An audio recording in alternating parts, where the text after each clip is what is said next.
quantum computing.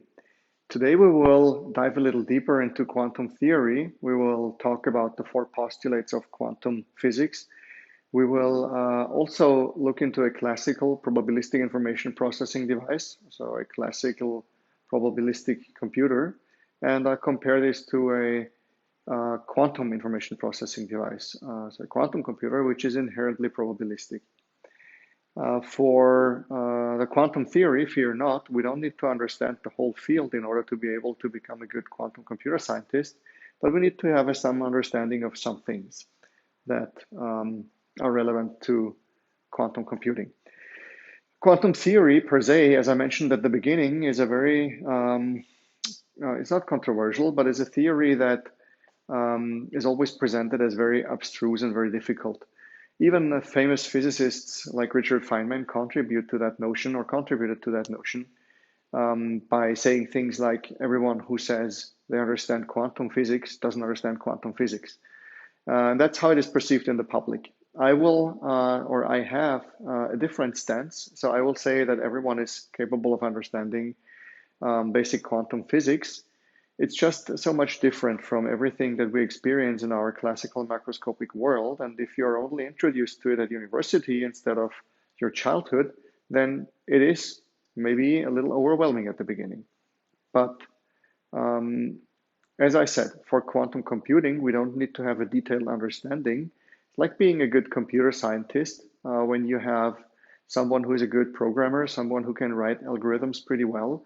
Sometimes it may happen that these people don't understand how the understand anything about the inner workings of a computer. They don't know how a transistor works. They don't know how to assemble a motherboard. They don't know anything about, or maybe not much about memory, but still they're good at writing algorithms, they're good at writing code.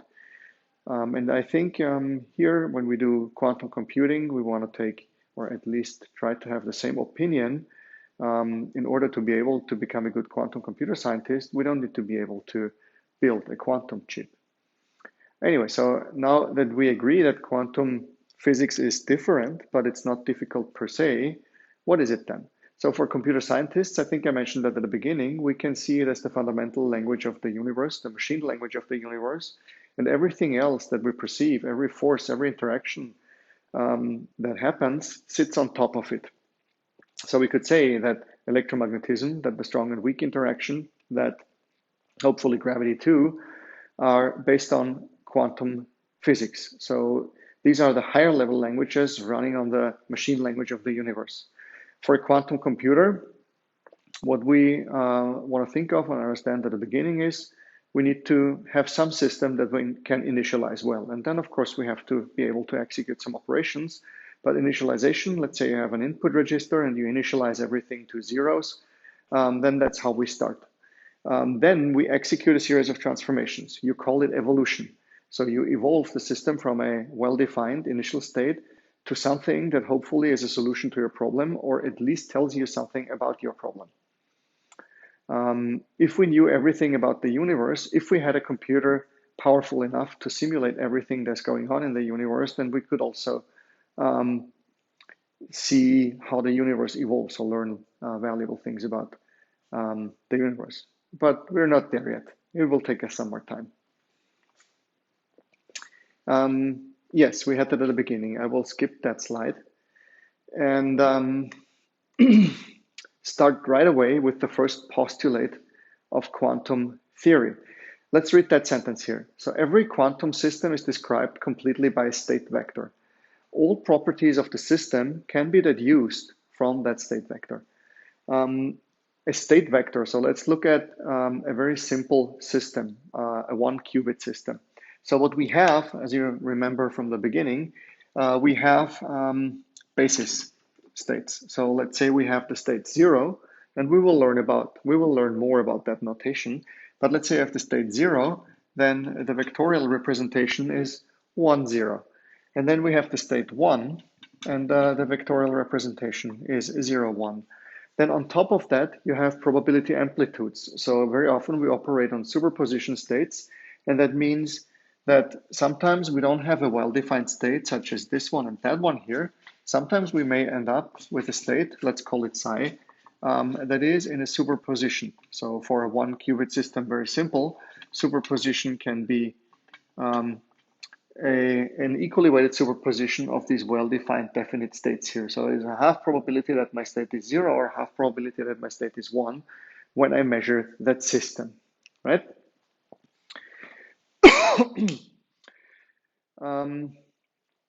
Every quantum system exists in its own state space. The state space for 1-qubit system is 0, 1. And these are positions in space. We talk about complex numbers here. So why is it complex numbers? It's just, the easy answer is it's just how nature has given it to us. But these probability amplitudes here, if we write that down as a vector, because we have half probability of being 0, half probability of being 1, then we would see something like this. This is also called the wave function. You could also say the state psi is given by the amplitudes here. This is not a complex number, but what we see is that if we square the amplitudes then and sum them up, then they sum up to unity. And that's also what needs to happen with our complex amplitudes. And remember, a complex number is given by a real part and a complex part. So in the complex plane and real plane. So you have the real number here and I, the complex number here. And if you take the modulus, square it, then you get your probability.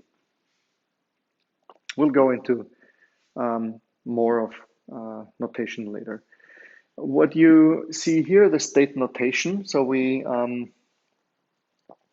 briefly talked about that in the first or the second lecture. When I write states like that one, then this is the bracket notation.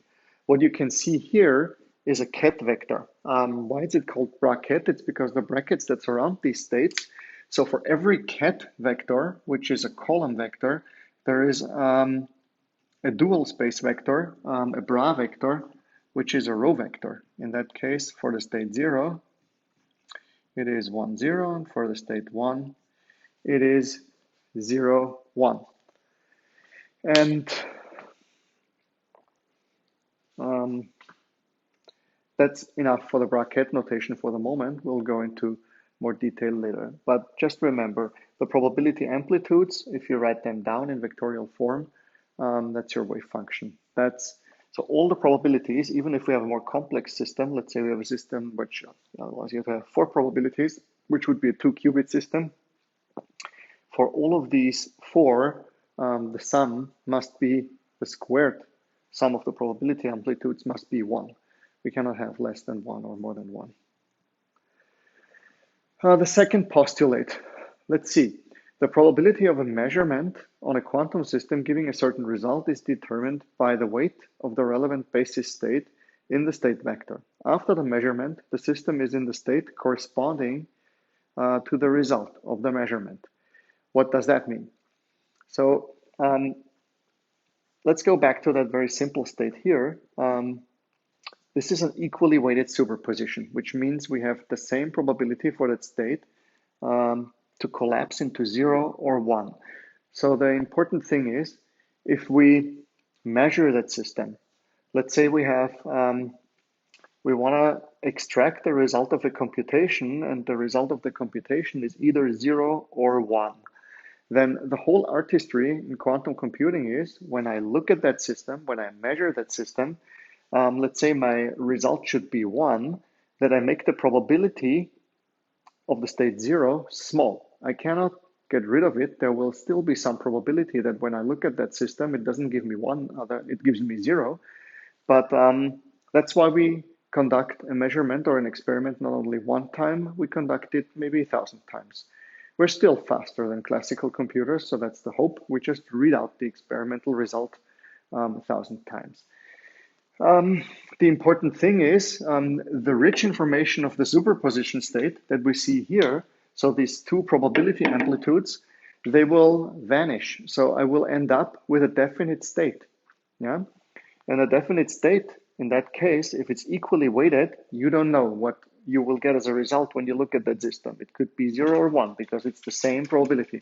That's also why quantum physics plays a crucial role in quantum or in cryptography, quantum cryptography, because Systems such as that one, if you, of course, have longer strings, systems such as that one allow you to have a true random number generator. You know, all the random number generators that we have in our programming languages, they're not true random number generators. They function according to some algorithm. Give you a number. You can provide a seed, even then you will get the same result. But quantum systems are truly random. If you have something with an equally rated superposition, they're truly random. This is very important for generating keys, let's say in public key cryptography, and we want to use it. Still, we are dealing with complex numbers. So what you see here,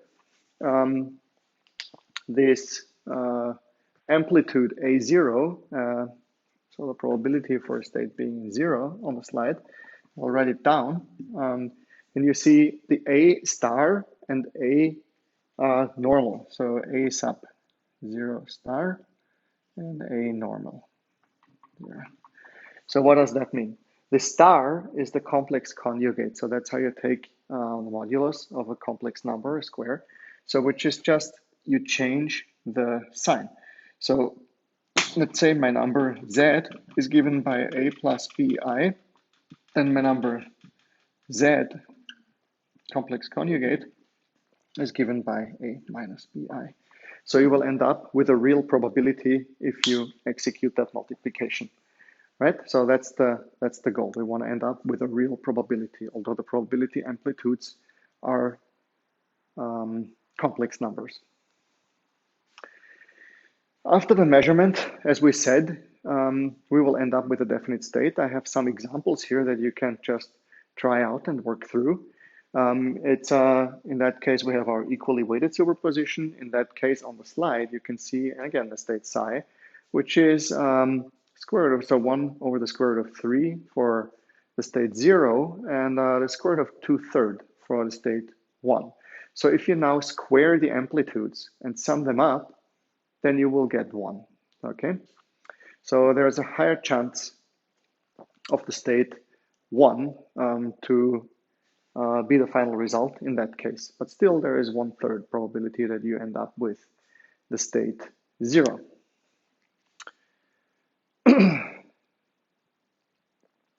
Oh yeah, so the collapse of this wave function, that is very important. So as we said, the rich information of our superposition state, it's lost.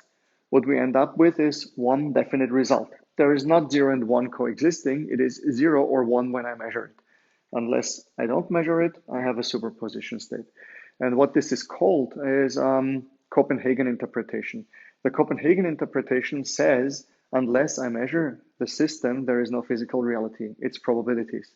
So you have certain probabilities that a system may end up in a certain state, but unless I really do the measurement, unless I look at the system, there is no physical reality. There is a lot of discussion going on about what that means and what the meaning of the Copenhagen interpretation is. There is another interpretation that's called the many world interpretation. You may look it up. It's a more mystical interpretation, and it's right now I would say it's impossible to prove, but mathematically it's sound. So it's very interesting. And famous physicists, even Hawking and David Deutsch, they believe in the many worlds interpretation, or are proponents of the many worlds interpretation. I wouldn't say believe for a physicist. All right. So measurements in quantum mechanics. So we talk about the collapse, but we want to do a measurement of a system. We do that with an operator. Also, when we evolve the system, we operate on it. So let's say I give you a very simple example. I have a transformation that we call NOT. We know that from classical computer science. And I execute that NOT operation on the state 0. Then this would look like this matrix for the NOT operation. So it's a two-dimensional matrix because my 0 state is also two-dimensional. And then I execute that on the state 1, 0. And if you execute that, then you will get the state 0, 1 in that case. There are more operations, of course. There's not just NOT. There are 2-qubit operations like the controlled NOT. So I have 2 qubits. If 1 qubit, the first one, let's say, is in the state 1, I apply NOT to the second qubit. So a two-qubit operation, of course, must be four-dimensional. Yeah. So it must be a four-dimensional matrix because our two-qubit states are also four-dimensional. So if we look at the state 0, 0, then the vector for that state would be 1, 0, 0, 0. So which would be four-dimensional. How we get to these, starting from one-dimensional operations, I will show you later.